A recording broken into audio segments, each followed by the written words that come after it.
Prime Minister Narendra Modi arrived in Kedarnath on Friday morning and offered prayers at the Shiva temple.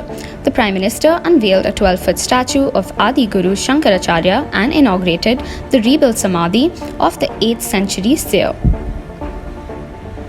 The historic visit also witnesses him inaugurating and laying the foundation stone of reconstruction projects worth over Rs 400 crore at the Himalayan temple. Work on the Shankaracharya statue, weighing around 35 tons, had begun in 2019.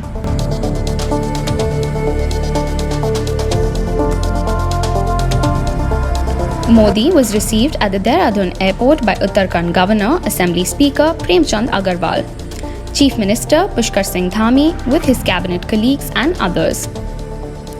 Kedarpuri reconstruction is considered the Prime Minister's dream project, whose progress is reviewed personally by him at regular intervals.